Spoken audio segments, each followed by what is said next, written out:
This is Melanie Scrofano, and you're listening to Open Pike Night. More fun than a Vulcan dinner.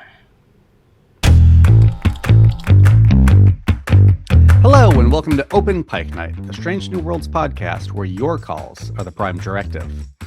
I'll be your host tonight, Cameron Harrison, here tonight with an amazing guest and our fantastic callers to talk about life as a statue.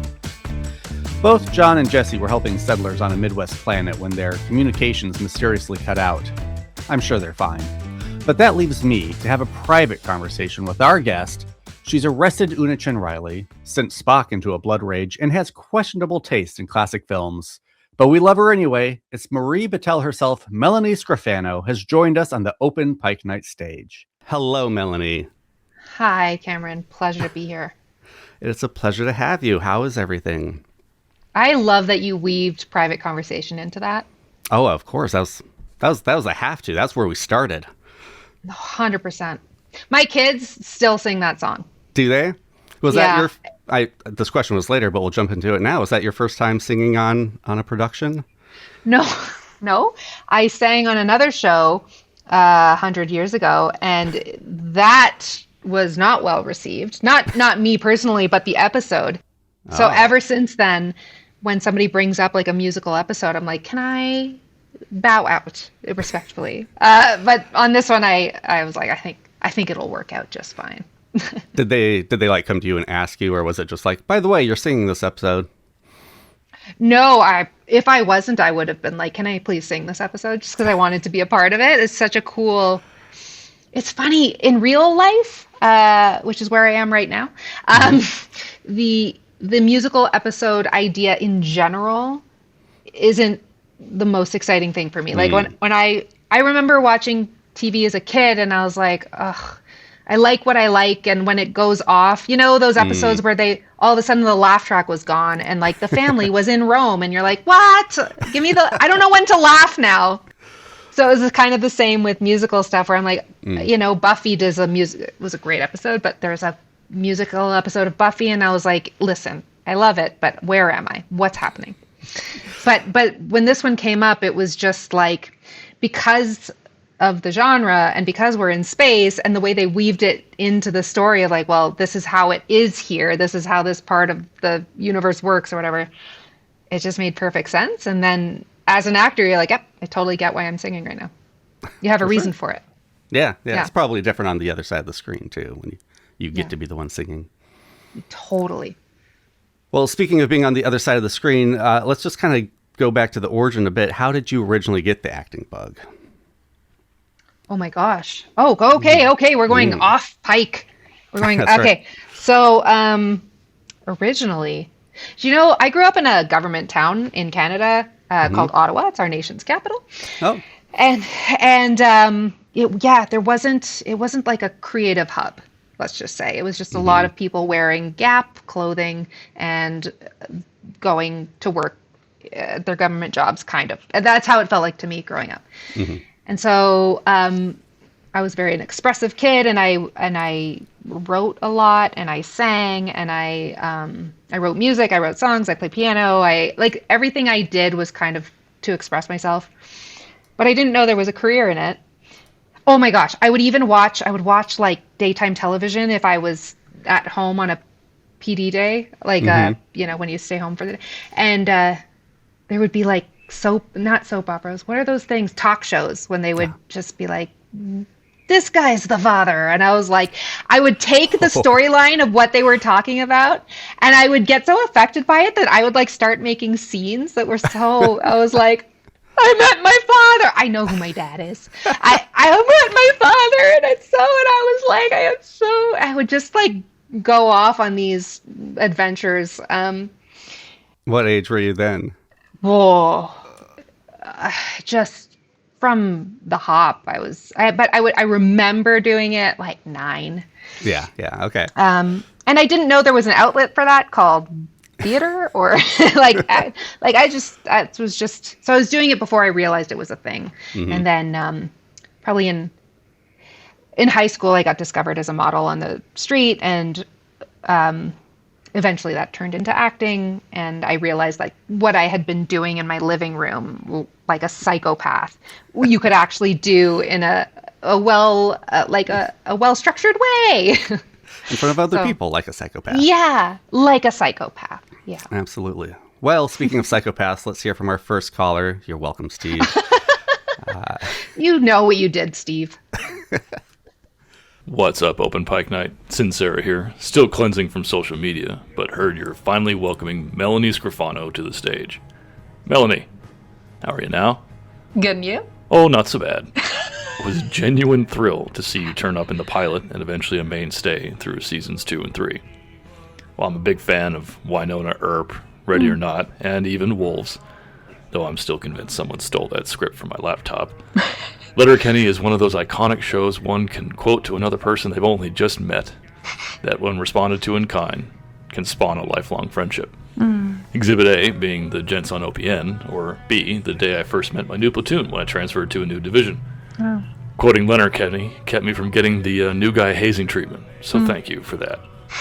Speaking of Letterkenny and laughs, I often like to think of the crew of the Cayuga, before her untimely demise, was full of the same Letterkenny characters. Wayne would make an excellent number 1 to Captain Batel, while Mr. McMurray's science officer would mumble his way through technobabble, and no one would understand what he was saying. And don't get me started on the head of security, Bonnie McMurray, getting into shenanigans with everyone chasing her around the ship, or Chief Engineer Daryl, always showing up to work in rubber boots. The Cayuga may be gone, and Captain Batel may have a new vocation. But maybe we can get a fun short trek prequel. Oh well. Live long and prosper, Melanie, and that's what I appreciates about you. Oh, that was a recording? Yes, yeah. They send their calls in. So I just said good and you, and he just answered not so bad. I thought we were doing a... He had wasn't the whole even thing there. planned. That's amazing. He's much like your statue. He lives in and out of time and space, so yeah. Holy shnikey. Amazing. You made his day with that, I assure you. Yeah, Sorry. not really a question there, but yeah. Did you have any thoughts? Well, what would you right, think a yeah, I Letterkenny sure do. crew would be like? Yeah, please. Well, first of all, we would get nothing done. That crew would just crash into absolutely everything. The Cayuga would have not lasted as long as she did. But funny, immediately when he did the How Are You Now, I was like, oh, remember that funeral I went to? Where we're mourning my husband's grandfather, and like he was the patriarch of the family, and he was a wonderful man, and I loved him a lot. And like he had a good life. And I'm walking up to the casket, and there's this older man there, and he silver hair, kind of 60s. And I look at him, I'm like, sorry for your loss. Don't know who this guy is, but I was like, sorry for your loss. And he's like, how are you now? And I'm like, good. You? He's like, not so bad. And I'm like, here? We're doing the bit here? And I learned then and there that people have no boundaries. The love of like, Letterkenny transcends all. But, it was kind of like, but it brought him a little moment of, we're at a funeral. And if you can have a little laugh. I mean, it was a funeral that we saw it coming. He had lived a full life. So it wasn't like, he wasn't a monster. But yeah, it is the power of laughter that can bring us all together for sure. I at first thought you were describing a scene from Letterkenny. I was like, I haven't seen this one. Oh, no, this is a scene from Melanie's life. Yeah, real life. It's the weight you must carry. Yeah, well, it didn't bother me, but I'm sure somebody else was like, can you not? Right here, right now. Well, Steve listed off a lot of your roles, and, there's no one-word antonym for typecast, but if there were, maybe we should just call it being Scrofanoed, because the breadth and variety of your roles is impressive to behold. Like, how do you approach when you're looking for a new role? Do you look for different things, or do they just come to you that way? That's a tough question, because I don't feel like... I'm like, can someone please hire me? Like, I'm not like, well, when I select can somebody please call me? I'll take a job. So I think it's more about like I've been really lucky to work on things that, I've been really lucky actually that I've had to audition. And I think when you get offers, which I've had offers, don't get me wrong, but they stress me out a bit because when you get an offer, they're just kind of going, here you go. And you go, oh, I hope you don't think you're making a mistake by the time I get on set because you don't actually know what I was going to do with this. I've been really lucky that I've had to audition for things. Or have chosen to audition for things because I just want to know that when I get onto set, I was chosen. I was not like, I'm sure she'll be fine or what. Like, yeah. I want you to know what I was going to do, and that you saw what I was going to do, that you were happy with that, and then we're all on the same page here, right? Yeah, because there have been times where I just did a role actually, where it was an offer, but I knew the people really well, so I knew that I could be a little bit nuts and they'd be like, cool, I'm into this. So I knew them. So even though I didn't audition, I knew the people and I know what they like about me. So I knew I could be my full self and just kind of go throw spaghetti at the wall and see what sticks. But yeah, so I think just having to audition means I hear a cat. She'll pop up shortly. Can she please? Say hello. Hi, I don't see you because my thing's frozen. Oh, you're gray. You're so gray. Her name's Ash. Because she used to play in the nail fireplace. Polishes. Stop. What, did she start a different color and now she's just irreparably gray? No, it's just when we're like, I wanted to name her Ash because I'm a big Evil Dead fan. And my wife was like, I don't know. And then she started playing in the fireplace. I was like, she has answered our question. Do you know, I think I auditioned for that. I think I auditioned for Ash in the Evil Dead. Oh man, do you know what role? But no. Because when I don't get something, oh, you're very sweet. I'm sure it wouldn't have. I'm sure the right person got it. But I do, whenever I audition for something, I'm like, I don't want to know who got it. I don't want to watch it. I'm good. Because I'll get upset. Oh, that's fair. Do you ever then not audition for something you really want to watch? Yeah. Yeah, and that's hard. Well, for Star Trek, I auditioned for Star Trek, and I was like, man, I was convinced I wasn't going to get it just because you never really get the things you want. That's kind of the rule. And then, I mean, I'm luckier now that like I have auditioned for things that I've got that I did want, but especially earlier on, it's like, oh, I really want this. And then you don't get it and it crushes your soul. Yeah,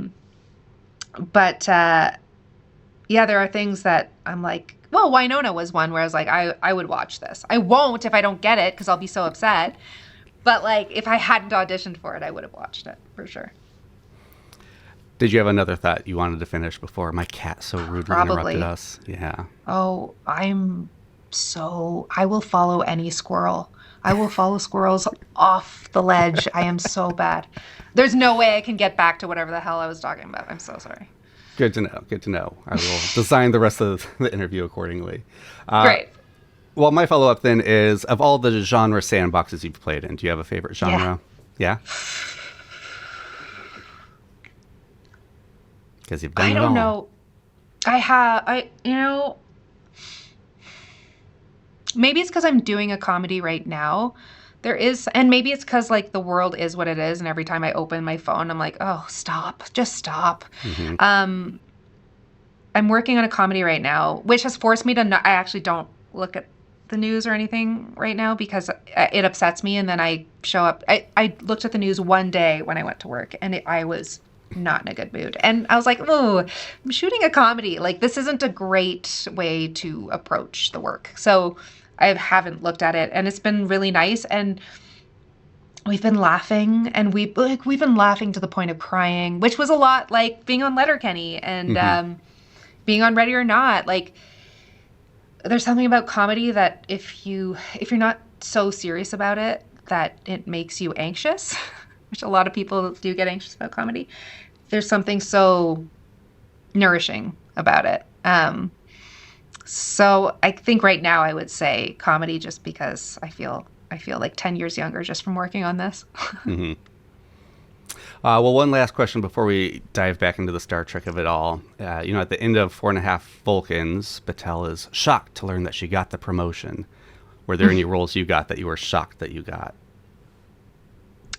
Oh, where do I even... Any that stand out? Well, Star Trek for sure, because I was like, I grew up watching it and it was so iconic. I'm like, oh, that's cute. There's no way. So, I was just like, plus I had to self-tape, and self-taping is gross because you never get feedback. So then you're like, I don't know, was that bad, good? I don't know. I was shocked to get that. I was shocked to get Wynonna because I really wanted it. I'm shocked often. I think actors we're so insecure that I think any role we get, we're like, what? Me? So, I don't know. Were you shocked when someone saw you on the street and offered you a modeling gig? Like, what was that moment like? That was more like I actually had seen her, and she was a model. And I remember it being like, she is the most beautiful woman I have ever seen. And she was also just so kind. The fact that she approached me and was not like threatening in any way or threatened of me, not that she needed to be, but like, I don't know, it was such an act of generosity to be like, I see something in you. I think it was like a lesson in like the power of when somebody says something kind to you on the street and makes you see yourself in a way you never saw. So I was more shocked by like her beauty, not just physically, but like as a person and what that can do for other people. So you talked about, being excited to audition for Star Trek. What was your history with it beforehand? Were you a rabid fan, a mild fan? Like, where were you at coming into it? So it was funny because when I was growing up, so my parents are divorced, and in both my houses, Star Trek was huge. So my dad watched Star Trek and my stepdad watched Star Trek in separate houses, of course. And without going into too many dramatic details, it was not a great divorce. And so there was a lot of tension. And I just remember both houses having Star Trek on the TV and being like, if you and you could you have no idea how much you have in common because this show is in both houses. I was so naive and little, and I was 7 years old and going like, I don't know why you guys are fighting. You both love this show.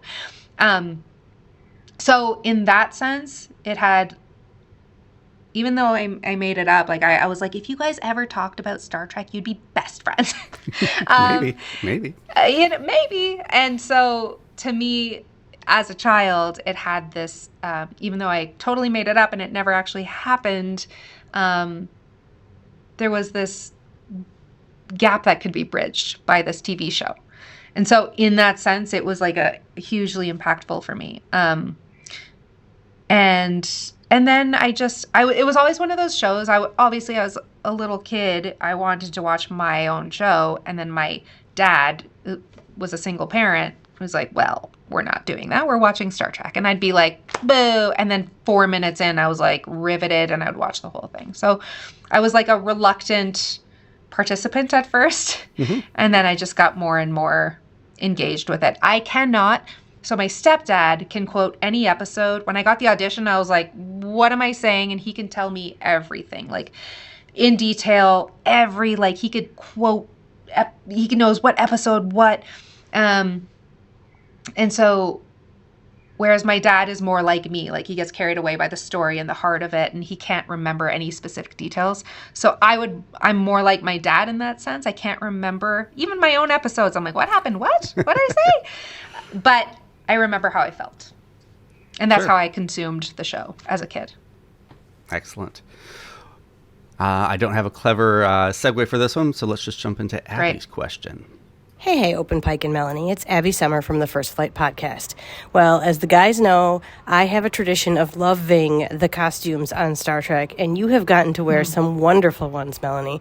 So I was hoping you could talk a little bit about what you loved, what you didn't love, what we would be surprised by knowing with all the costumes that you have worn. Uniforms, dress uniforms, your away team to fight the Gorn uniform, your beautiful dress in Wedding Bell Blues, all the casual looks you had, both both on the Enterprise and in your little dream state, you've gotten to wear some really amazing things. And I know you spoke about how part of that gown was 3D printed before, so I want details. Bring on the costume love. I love your performance, God. and I love all you guys at Open Pike. Hope this finds all of you well and warm. Talk soon. Oh my God. I want to move in. This is nice. What a great group of people. Really. Oh, my costumes. Well, first of all, okay. Let me just start by saying this.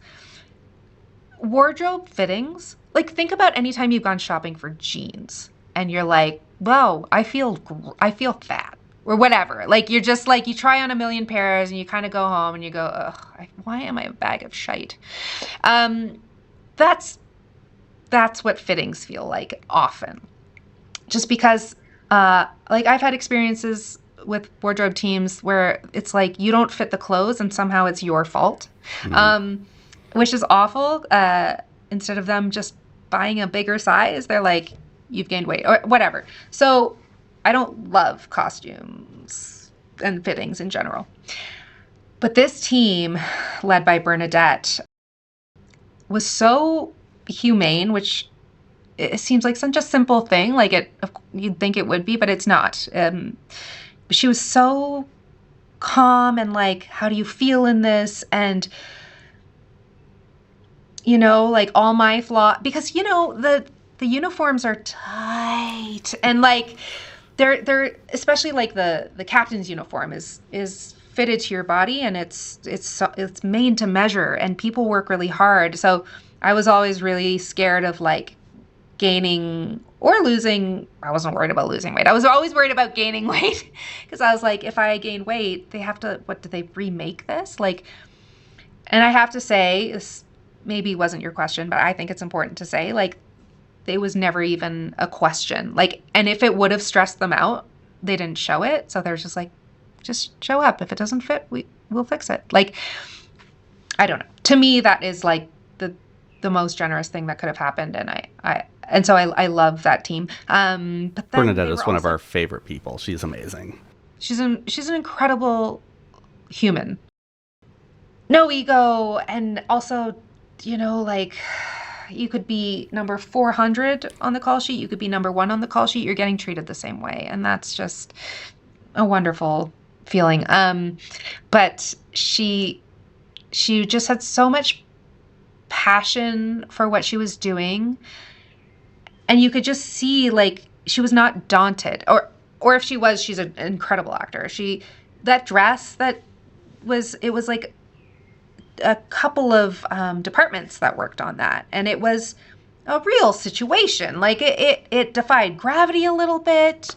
She worked with not just my body, but my face and my skin and my hair and my eyes. And, like, she just took me in as a whole and went, like, what works on this person? And she just, and then, what's fun is that even just like the stuff that my casual wear, I would walk out and she would look at me and go, no, I don't think you feel good in this. And I was like, okay. And I would just go back in and change. And she could tell right away. And so it wasn't like, she doesn't lead by what she thinks you should be wearing. The second you come out, she like, I don't know, it's like this, like from my heart to your heart. She's like, you don't love this, do you? I'm like, I don't. And she's like, okay, go try on the next thing. And I think that's why the costumes are so great, because when you leave there that you've been heard as a, it's not even as an actor. I was never like, my character wouldn't wear this. It was like, I, Melanie, feel a little, this shows like a part of my body that I feel insecure about. And she just hears you and then sends you in with something better. And then what blew my mind was like, not better, but like better for you. And what blew my mind was the away mission when we were on the planet, and I actually got to be outside in Toronto, which was so cool. I feel like a lot of that was, what brand? It was like like Uniqlo or something like accessible that I was like, you could go to a store and get stuff that shows up on Star Trek. That blew my mind. I don't know why. I don't know why I was like, you get this stuff from outer space, right? Like that's where you get your clothes. like there's still that disconnect of like Right. how surreal it is to work on that show. And then you go, oh, this is Uniqlo. Can I have this bra? I can go buy it in the store. It's amazing. Doesn't it all just come from a replicator? Well, Yeah. I kind of want to track your journey through Strange New Worlds. So, when you first got the part, what did they tell you, and what were your expectations? Did they very low expectations? So I knew that Chris Fisher was a producer, and I really loved him. We had worked together on a show called Warehouse 13. I just did one episode, but he was really an incredible director, really generous, really caring and warm. And I think we just had a great time on that show, and we appreciated each other's work. And so when I saw his name, I was like, oh man, if I get this, that'll be cool. I didn't expect anything, but I was like, well, I know I have someone rooting for me. But when I got it, I knew that just reading it, I got the sense that if I didn't mess it up, it would make sense that my character would come back. I didn't know when, I didn't know how, but I was like, I don't think, because I did audition for it, and I wouldn't usually audition for like a couple lines, unless I had the feeling it was going to come back. But I took the chance, and I was like, it's only a couple lines, but my spidey sense is like, this is going to be bigger if I don't piss anybody off, or just suck. And so then I came back at the end of season 1, and then obviously was like, well, I think I'll be back for at least one episode in season 2 based on how this ends. So that's how it started. And so then when season 2 come along, do they tell you that you're going to kind of pop in and out throughout the season, or is it kind of week by week? No, I have to say, like, Akiva was always like kind of reaching out and giving me the heads up of everything and why and what the end game was, if they knew it. And so yeah, he kind of told me season 2, I think I got a better sense of where it was going, and I don't remember when he told me it was season 2 or season 3, but I never felt along the way that I was like, what's gonna happen? Like, I always kind of knew where I was headed. And so when you shot the season 2 finale, when you get infected with Gorn babies, yep. Did they have like the longer plan at that time that like, oh, you're going to be in a lot of season 3, or was that still a little bit of a mystery to them and you? I might be misremembering. But I was a long do time think, ago. Yeah, feels like forever. But I remember a conversation with Akiva about being like, I think there was a moment where he's like, I'm not quite sure which way we're going to go with this, but he kind of told me like the possible directions. Like he never left me hanging. He was always like, it's kind of this or this for season 3, but I never got the sense that it was going to be a little bit. I think I always knew that season 3 would be a fuller picture. Well, just to affirm what you were saying before, and you're going to hear this a lot in the other calls too, is that I think from the moment we saw you on screen in the first episode, everyone was like, oh, we like this character. Let's see more of this character. And we were always excited every season when we got more and more Batel. Thank you. That's lovely. Thank you. Well, let's jump to... Well, let's listen to Starship now. Hey, Open Pike Night. It's Starship. My question for Melanie is, what was the biggest acting challenge you faced during season 3? I also wanted to let you know that I am an Earper for life. When I saw you pop up in the Strange New Worlds pilot, I was so psyched to see you. And I've been really thrilled watching your character grow over the last couple of seasons and seeing your part get expanded. And I'm really going to miss you on Strange New Worlds. But I'm so glad that you're forever part of the Star Trek family. Me too. Thank you. Season 3. Well, I think probably just the aging episode.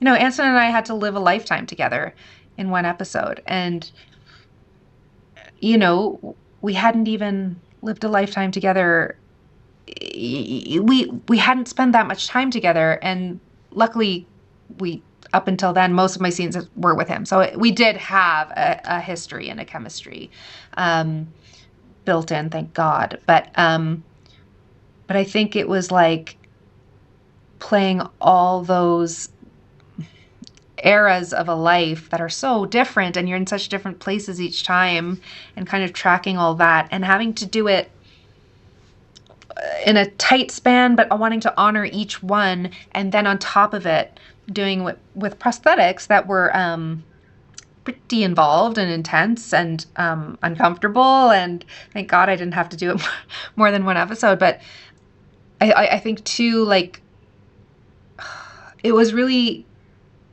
challenging to have the prosthetics, like the aging prosthetics, put on and then match how I thought the acting, like try to match my character's age to what she looked like, if that makes sense. Because I was like, I don't know, I've never been that age. Like, I don't know what that's like.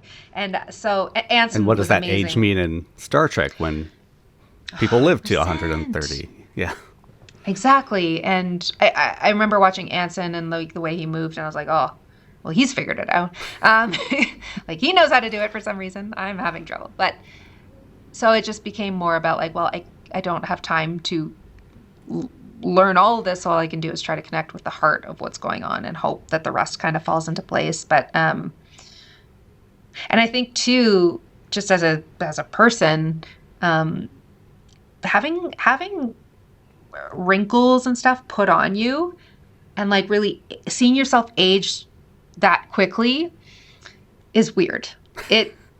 It shoots you forward in a mortality sense that was, it freaked me out a little bit. The idea freaked me out a little bit. Mm-hmm. And I was like, I wonder how I'm going to handle this. Like, I was actually kind of anxious about it. And like, am I going to freak out? Am I going to, like, is this going to give me a complex? What's going to happen? And it was, but what was interesting is that then the most amazing thing happened when they took off the prosthetics at the end of the day, and I looked at myself. I realized like that comparatively, I'm a baby to what I just was. And it was like, I kind of, well, it was like, I hope everybody gets this feeling at some point, to go like, you know, to have that sudden realization of like, oh man, I'm doing all right. Like I look okay. I don't have to, you know, I don't know if that makes sense, but it was just a really, it was kind of the opposite of what I was worried. But it was in the buildup. That was really hard. I was anxious. Yeah, that's fascinating. Never really thought about it that way, but it totally makes sense. I highly recommend having somebody make you, on a day where you feel like crap about yourself, make somebody make you like 20 times what you felt, and then walk around like that, and then have it taken off. It's, you truly do see yourself in a new light, just even for a minute, but it's pretty profound. Well, that was really subtle and realistic makeup too. You know, Star Trek has a history of doing old age makeup that does not look realistic, that I'm sure does not give people existential crises, or then the opposite of when they take it off. Right. What about when you, the episode where you kind of first channeled the Guardian side of you and square off against Gamble with all the movement? I figured that had to be challenging. Yes.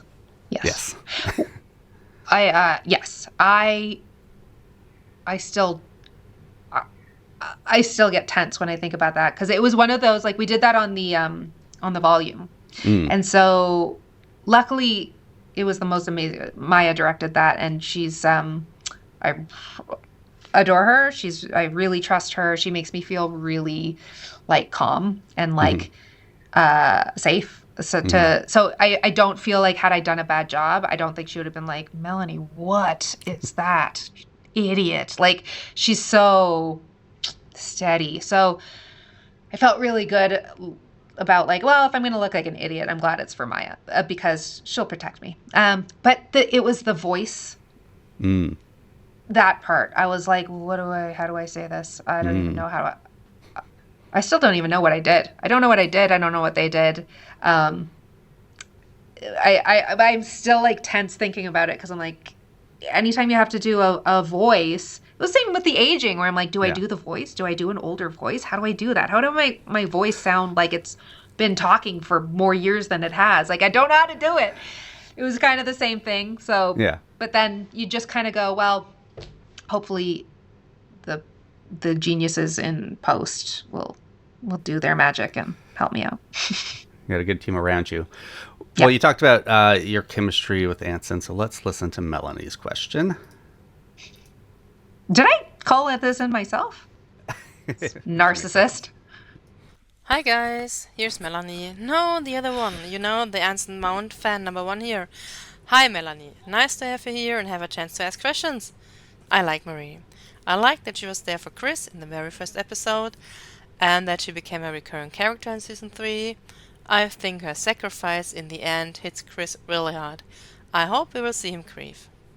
I am so sorry, but I need to ask this, and the guys probably expect that of me. How does it feel to kiss Anson? How does it feel, or what is it like for you to kiss someone in front of a camera? And does it make a difference if you are in a relationship or not? I really have no idea about this, but always wondered what it's like for the actors. I hope these questions are okay. Take care and live long and prosper, Melanie. Thanks, Melanie. You have a great name. Such a good question. There's a few questions in there, so remind me if I forget any. What was I've already forgot. What was the first one? What's it like to kiss Anson? Well, that's the easy one. I feel, okay. So answering this brings me to the third question, which is like, I am actually been married to someone for my whole life, basically. So it's, and Anson's married, so I feel disrespectful answering the first one. But now that I've said that, I could say objectively, very good kisser. It's nice. It's not the worst day at work. You know, he comes in with a confidence that I don't necessarily have, so that then when you're smushing faces, he kind of leads that dance, and then I can follow. If I had to lead the dance, it would be like a shaky mess. It would be just so awkward. So he's a captain. Let me put it that way. Yeah. Well, yeah. I mean, I think obviously your portrayal of Batel, I think, went a long way to making us love her. But obviously the chemistry with the protagonist of the show was a big part of it too. I think we would all agree. Batel and Pike have a lot of chemistry. And you always hear like, oh, well, these actors had chemistry. Oh, these actors didn't have chemistry, and that's why that romantic comedy failed or whatever. Right. And I've always kind of wondered, like, is chemistry just some je ne sais quoi that actors have no control over? Or is there something actors can do to kind of like manifest that connection on screen? I really believe, as an actor, when I step on a set, if I'm a love interest, we both have a duty to give each other a reason to fall in love with each other. I have to put Melanie aside to a certain degree and show up as someone that and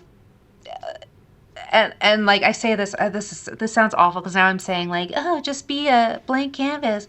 I'm not saying that. You have to have your values and your standards. But if I don't know, hate Picasso paintings, and I know that Anson is obsessed with Picasso, I'm not going to come in hot with my opinions about like what a amateur I think Picasso is, you know. You're going to treat it kind of like a first date, like, okay, I'm open to I'm gonna not listen. I'm not going to let you treat me or anybody else poorly. I'm going to have my standards, but I'm also going to know that like I have to give you a reason to not get the ick and want to pull away, because we have a job to do here and we don't have to be best friends. And you know, there are certainly times where I've been like there have been times where I didn't have chemistry with people, and it's because like one of us was trying really hard and the other one was like, well, you're acting. And it's like, yeah, but you also have to be willing to take the person opposite you in and open your heart to them. And if you have two people who can stop thinking about themselves in the scene and start just looking at you and going, what are you giving me and what can I give you? It's kind of like a real life marriage or relationship. It's like if one person's doing all the work, it's not going to work. If you're both showing up, it's going to be magic. And I hope that I showed up for Anson. He showed up for me. Between action and cut, it was just like we were there for each other. And so I think that's what chemistry could. So I do think actors have power over whether or not there's chemistry. Sounds like maybe something you've learned the hard way through your career. Yeah. A skill. Good. It seems to have paid off. Let's hear from Michi now. Hi guys, it's Michi and welcome Melanie. I'm so glad you took the time to be here. I love your portrayal of Captain Batel, and it just occurred to me while preparing for this call that you are in all my favorite episodes from every season. Coincidence? Who knows? I've really enjoyed the character's development over the years. You've had the opportunity to show so many different facets of the character. There was the intense courtroom scene, then the physical fight scene, and the highly emotional scenes with Anson. And of course my favorite, the brilliant dining scene in the Vulcan episode, where she put those two in their places. What scenes were the biggest challenge for you, and which one did you enjoy the most? Or which one was the most fun for you to film? And finally, a slightly silly question. If you could create a story arc for Batel, starting from the moment she's infected with Gorn eggs, what would it look like? It could be anything, so no matter how crazy. For example, she raising those little Gorn babies so that they can become ambassadors between the Federation and the Gorn. Thanks again for your time. Have a great week. Bye. Well, thank you, Michi. Now I'm picturing Batel with a baby Gorn Bjorn on for all Oh season my God. 3. Do you know what I'm picturing? I just have to start with this question. Please. I'm picturing, she's going to be so disappointed. I am picturing like a Who's the Father episode of, you know, those One of like, the shows you used to watch as a kid. those shows I used to watch, and it's like, he's not your father, and I'm picturing that. Why do I want to go towards a comedy where it's like, now she's looking for the Gorn dad, and she's Just like, a you parade better of show up. Yeah. Deadbeat Gorn coming through. I love it. I love it. Where you been? Pay your dues here. I have to do all the work? You got to go to the Gorn version of Letterkenny. Small Gorn's town. There's like on Instagram they do those stupid, what are they called? The gender reveals. Mm-hmm. We do a species reveal. And then maybe she just starts her own ship. It's like some people have so many kids they joke they could start a football team, but Batel's like, well, we got a crew, so let's do this. My last one died. I need a new one. Yeah. I don't know. That's probably not the answer people want to hear, but it's all I got. I think that's a great answer. Thanks. Speaking of which, was the most fun you had? You talked about the challenging, but the most fun. Oh gosh, there was a lot of fun. Well, it's funny, the dinner scene. Yeah, watching Anson have so much fun being a Vulcan was really a side of him that I was like, more please. Like, that man needs to do a comedy. Like, it was just so, I'm sure he has, but he needs to do one right now with me. It was just so fun. It's like he turned into a kid and he was like so joyful and like he had so much fun with it and he was laughing so much, and it was just, I love anything that can bring joy to the person doing it. I'm like, oh, I'm so happy that you're so happy. So that was really fun. I really loved shooting the courtroom scene. It was my first, like, really, I was in that episode a lot, and I got to spend time with Rebecca, I made a really close friend. We're still really close to this day. Yetide, who played Rebecca's best friend on the show, and we became really close. And I just remember, and it was during COVID, so it was weird. And we were all doing masks, but then anyway, it was like, I just remember feeling really the first time feeling connected. Like up until then, I hadn't done much with anybody. So then I was like, oh, now I'm working with other people on the show. I'm feeling more connected to the overall piece, and I get to watch Rebecca and Yetide and everybody else. But I mean, it was just kind of I just got to sit there and watch great actors. And I think as Batel, she was I know that Batel was watching both of these characters and going, you're both incredible, and just going, I can't believe I get to watch this incredible situation play out. I can't believe I get to watch, I forget the character's name now, but Yetide's character, like Batel was being schooled, and she was really and I just remember Melanie having so much respect for Yetide, but my character having so much respect for theirs, and how they were fighting so hard for what they believed in. It was just a really and then Yetide having, I just was in awe of her and her craft, and how seamless she made it, and how much heart she put into it, and how much it mattered, and yet the restraint. It was probably the thing I'll remember most. And such a warm, fun person in person. It's one of the fun things about doing these interviews. It's like when we interviewed her, I was like, oh, she's going to be that lawyer lady. No, she's completely different, and I just so much respect for the acting. Yeah, but she brings so much of that Yetide warmth. She layered into the lawyer. So it's like she somehow made what could have been a very cold character, all that real life warmth that she has, she put it into the fire of what she was fighting for. So I don't know, she's a magician. She's amazing. Well, so you got to be part of a classic Star Trek trial scene. You got to be part of the first musical, Q and Trelane antics. You became an ancient alien and fought the enemy at the end of the season. Is there any Star Trek bucket list items you wish you could have done? Was there anything you'd kind of pitched that you feel was left undone by Batel? The only thing that I was like, oh man, I wish I was in that episode, was when it was the Hollywood kind of because it reminded me of, oh my God, don't kill me. It was just when I was a kid, I remember watching, was it the hologram? It's just when they go holodeck. Thank you. I'm so sorry. Feel free to retake and we'll edit it. No, just show me at my worst. It's fine. I want people to know who I really am.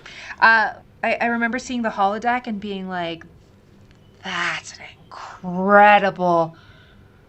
When you're a kid and you're watching, you think it's real, and to a certain degree, and you're like, I want to do that. And so it felt like that episode a bit, where everybody got to live a different life, but so I would have loved to have done that. For sure. I was kind of hoping with your Wynonna Earp background, we'd see you in a Western at some point, but... God. Right? That would have been too hard. I would have been so confused. I would wouldn't have known if I was coming or going. Well, let's listen from our good friend Michelle. Hey, Open Pike Night, and welcome, Melanie, to the pod. Thank you for your performance in Strange New Worlds. I was a Batel fan from the series opener. You did such a good job in making that character three-dimensional and so much more than just the captain's girlfriend. She had humor, she was courageous. I love the character of Dr. Beverly Crusher from Next Generation, and Captain Batel really reminded me of her with her forthrightness and her courage and all of that. So also, them both being romantically linked to a famous Starfleet captain is another connection. But I do have a question, because I was always afraid that Captain Batel was going to die tragically, and I'm glad that didn't happen. And I really appreciated those flash forward moments in the finale. Those were very emotional, very affecting. But what do you think about her end? Because I wasn't sure exactly what happened or what it meant. I think that she's guarding that area from evil, like, forever, maybe. I really struggled with that ending with her, because I kind of wanted something more for her. I'm glad she didn't die, but I just didn't know, like, what that meant for her. So maybe if you could share what it meant for you reading that end, and maybe we can see her again in Strange New Worlds. I don't know. But maybe if not, we'll see you at a convention somewhere. Until then, live long and prosper. So this goes back to what I was saying before about, like, when I watched as a kid and I was like, or like even just when I think of episodes, I'm like, I couldn't tell you the details. I couldn't tell you what, the kind of sequence of events, but I can tell you how I felt, and I can tell you what it meant to me. And so, and it's kind of the same. I don't remember. I'm sure if I honestly, at the time, I understood exactly what I was doing. And now I'm a real actor. I forget. The second I leave, I'm like, what did I do? What did I say? It's like you work so hard to learn the scenes, and then you leave and you're like, I don't remember one iota. But what I felt was that Batel always wanted a purpose. She never wanted to. I'm so grateful I got to be on the Enterprise as long as I did. But I don't think Batel would have been content going, I'm going to end up, sitting here and sometimes doing a job. Like, she wanted a purpose. I feel like that was her purpose, was to be the guardian and to protect, which is how she came into the story. She was kind of there protecting Pike. She was kind of there protecting him from himself, really. And so to bookend it with her protecting again felt really whole to me. And it felt like the lesson for me, I feel like I'm going to get emotional. Maybe it's because it's 7 p.m. here and I've just had a long work day. But I do feel like, I feel like the most important thing that you can have in life is to really appreciate it as you go through it and to care about every moment.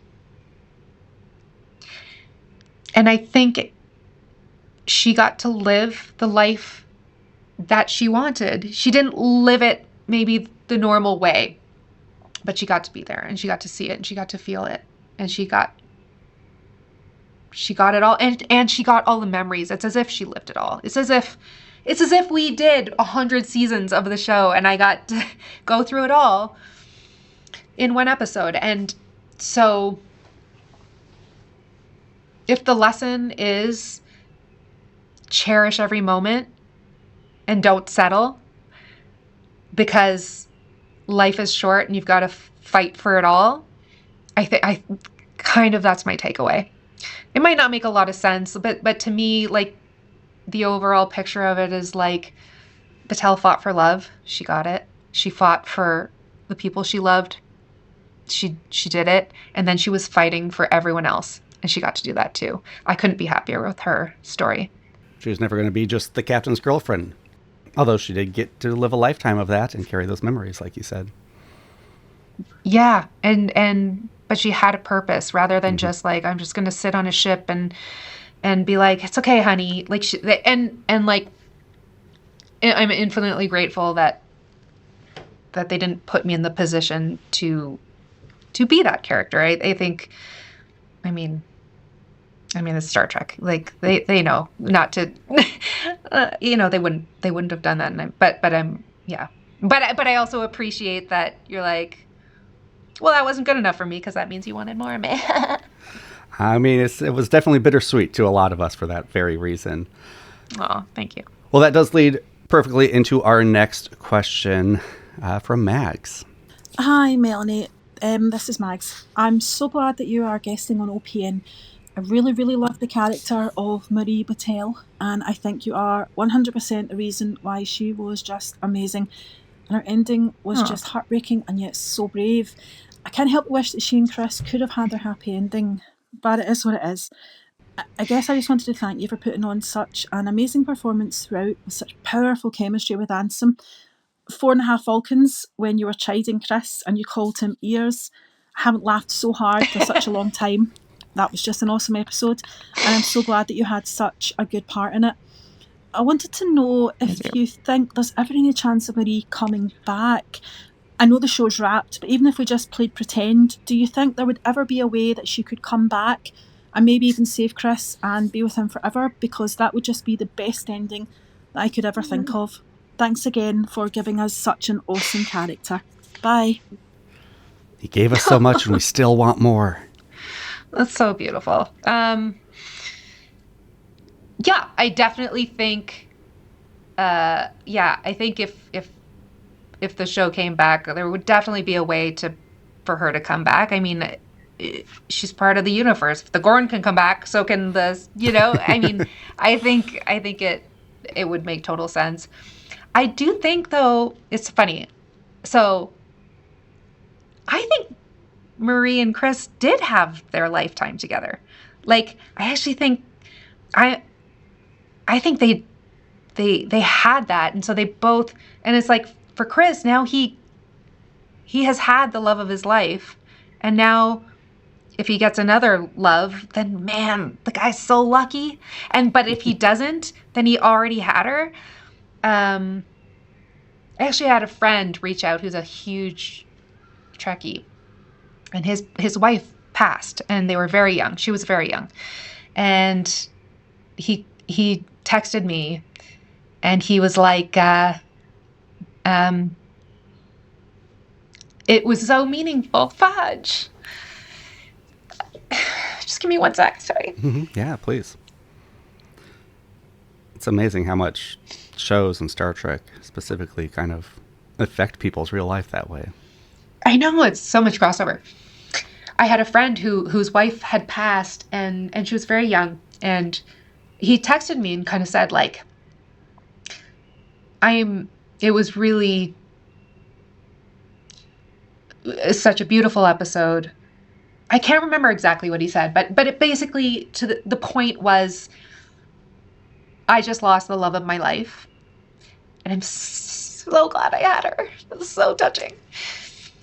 And so I think, I mean, I would rather have the love of my life for a little bit than not at all. Why am I crying? It's really late here, and I've had a full day. I'm getting a Kleenex. Hang on. We're going to get to your full days, yeah. Okay, I'm back. But to take a page from the Melanie Scrofano book, to turn things comedy, as we've been watching Academy, I mean, you're functionally immortal now as a statue. We keep waiting for them to wheel in the statue as a guest lecturer at Starfleet Academy. Oh my God! So we want you to come back some way. You know that scene in Everything Everywhere All at Once with the rocks? Yes. There you go.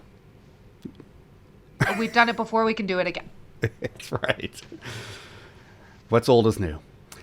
Yeah. Well, let's, speaking of what's old is new, let's bring things back to a little show we mentioned earlier with Grayson's question. Hey, Open Pike Night. Thank you for taking my question. It's so cool to get to talk to you, Melanie. I'm sure that you were getting a ton of questions about the alternate universe in which Captain Batel lived a life with Captain Pike in just a few moments, but if it's all right, I would like to ask about a different alternate universe, one that manifests itself as a small Canadian town known as Letterkenny.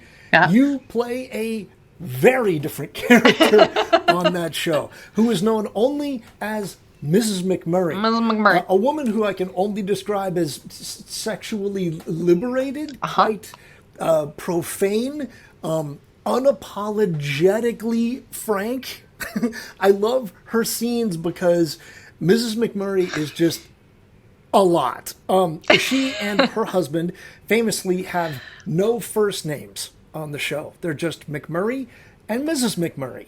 And I gotta know, in your preparation for the role, did you ever consider what Mrs. McMurray's first name was, or is, or might be? Does she, in your mind, even have a first name? I gotta know if you can confirm. Thanks. I was hoping we get a bombshell here. Her first name is Mrs. Mrs. And how you spell that, I don't know. But it's Mrs. No, I don't know. I've never thought about it, but I did think about, I feel, we've never seen them. I feel like they have 17 kids. I honestly think that there's a whole other brood, how can they not, of this whole pack of little McMurrays running around. Because they're so, I will say, I think Mrs. McMurray and Captain Batel have a lot in common, because they are steadfast about their support for the person they love. It's true. I'm They realizing show it in different ways, but I should have brought some Batel lines for you to read as Mrs. McMurray, like the courtroom scene. I should have done this. What's wrong with me? Okay, maybe I'll copy paste. Can we do a part two? I'm not even joking. We have to.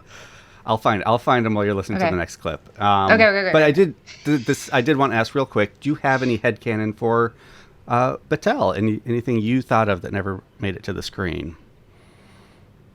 No. Oh, fair. All right. No, because I was every episode going, give me another clue, because I was so nervous about like messing it up that I was just like, you tell me, which is not the way to do it. You really, hey, all actors, figure it out. But I was just very scared of being wrong, so I just I was very flaccid in my approach. Well, here's our last question. I kind of saved the biggest curveball for the end. So feel free to take your time thinking about it. But here is our good friend Platty.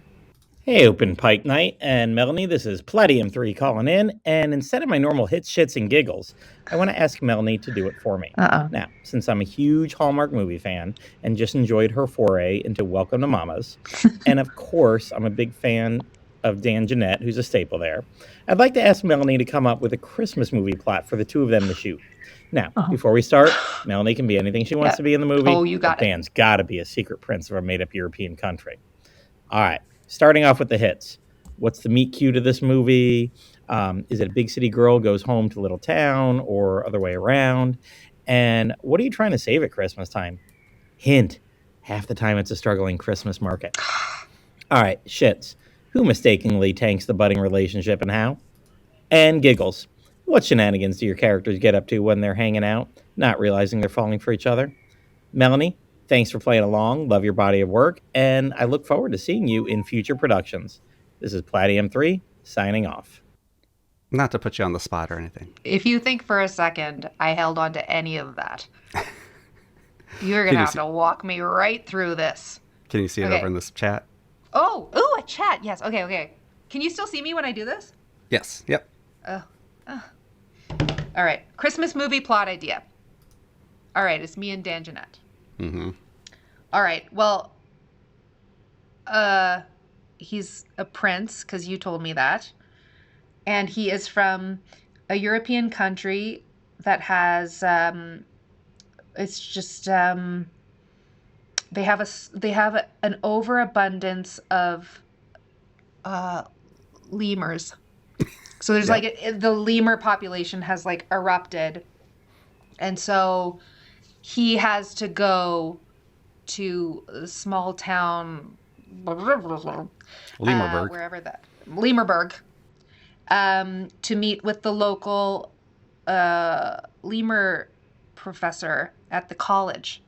Because, believe it or not, it's a pretty niche education options. Like, there's only the one college in where you can go study lemurs. So my character is the lemur professor, and she's really like hates lemur control. Sure. Don't we all? Also, I'm sorry. She's It's Letterkenny is the name of the city, of course. Are you a writer? Did you just I am now. figure I this am now. out? We cracked So it. she lives in Letterkenny. She mumbles a lot. And he doesn't even speak English. And so their meet cute is like just they meet at the college, and he just shows a lemur and says, like he's saying like too many, but she's like, what are you talking about? I don't know what you're saying. And like, because neither of them can communicate, there's this there's this miscommunication, like Bridget Jones's Diary, or what's the one? No, what's it based on? Pride and Prejudice. And same. Same, based on the same. So then he thinks she's like, he thinks she hates his country. It took a turn. Hallmark doesn't usually do this, but I'm going there. And then, but she's like, what don't you understand? Like, she just wants to be understood, but nobody understands her but the lemurs.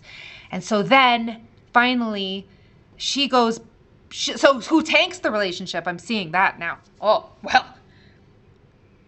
who tanks it? Does it have to be, can it be lemurs? I think it's the lemurs, yeah. Yeah, like the lemurs. Yeah, and it's like their misunderstanding of lemurs.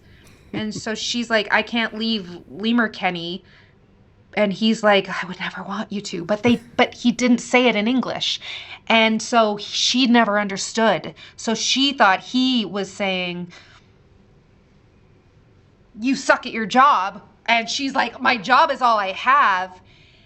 And so then they try to, and so then she leaves Letterkenny to help with the lemurs control. Mm-hmm. And then she's like, do you know what Letterkenny's short on? Lemurs. So she takes a bunch of the lemurs, like a big, massive bunch of airplanes, like cargo airplanes, and she saves whatever country that is. It's Operation Lemur Drop. Yes!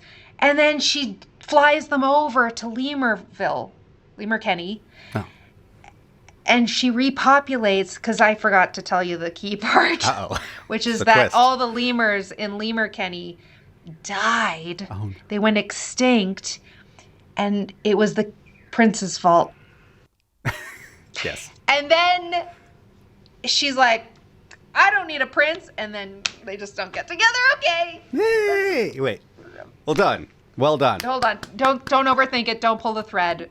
Just, it's been a long day. That's right. Well, I did pull up some Batel quotes. Do you want to read them? So I say them as Mrs McMurray? Okay, yeah. I've either got the trial or I've got what you say to Pike at the end of your life together. I feel like maybe trial. Yeah. Okay. All right, hang on. Well, I don't have the nails and I don't have the hair. Are failure to disclose or deny modification? That is. We are charging Nunich and Riley with not only submitting false information to Starfleet, that's all I know, as well as cocksucking and violating Starfleet cocksucking code 614 to 617, prohibiting Starfleet cocksucking officers from engaging in permanent engineering and Tokyo sedition.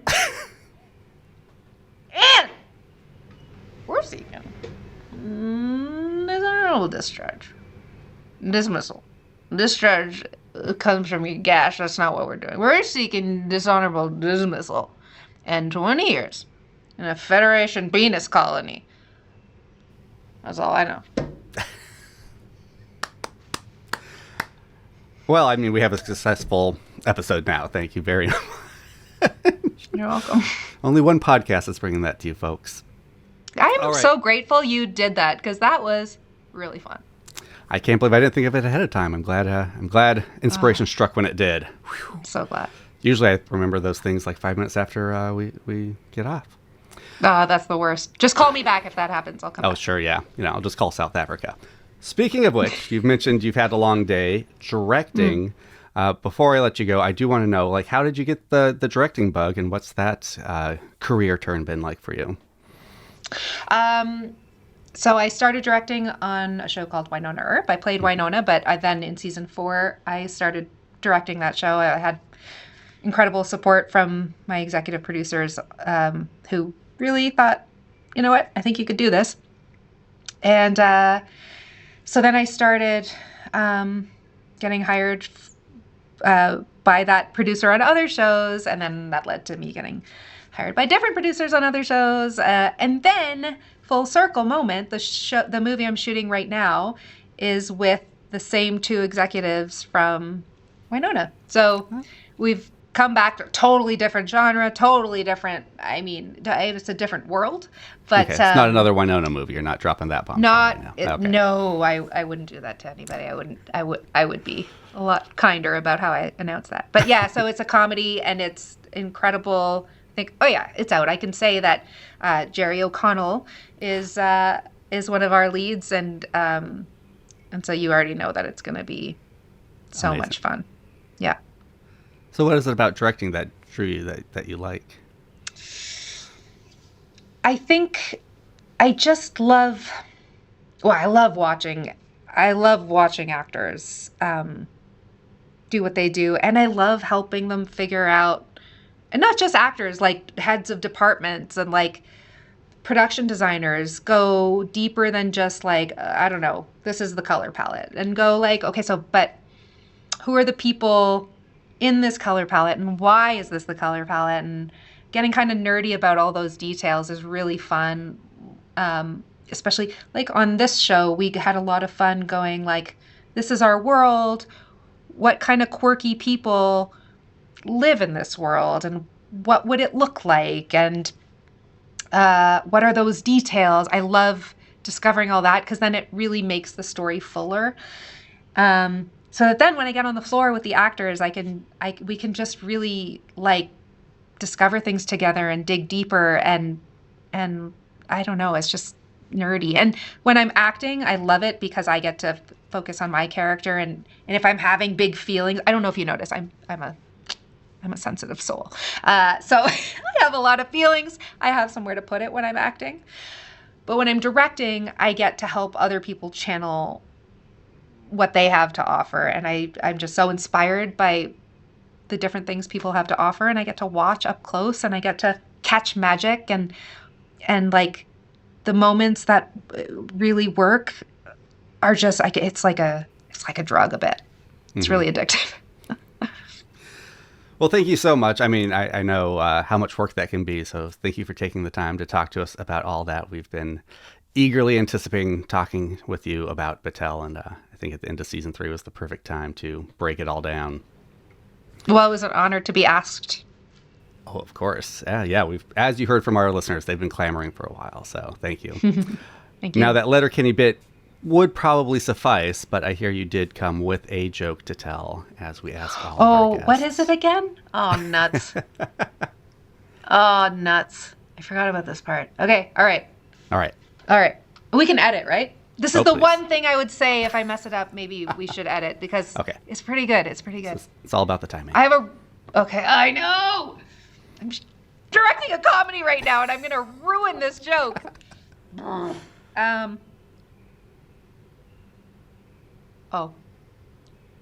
I couldn't figure out why the Frisbee was getting bigger and bigger. And then it hit me. Those are my favorite. I'm going to steal that one. Do it! I Please. stole it from someone I was at dinner. I'm like, quick, someone. Was it Jerry? No. No, it was his stand-in, Dion. Thanks, Dion. Oh, well, there we go. Yeah. Well, thank you again. And yes, we will keep our eyes peeled for statues and Batels in Star Trek's future. And anything you've got coming out.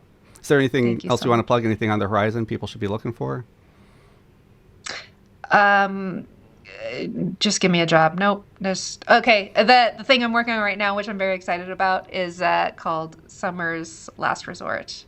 And it's really fun. And it'll be on Tubi. And it's a nice laugh. It's ridiculous at times, but it's also got a lot of heart, and I'm really proud of it. And I hope everybody likes it. Do you have a release window yet? Next summer, but I'm really bad. I'm like, you just let me know when it's out, and I'll put a tweet. What do we do? We don't even tweet.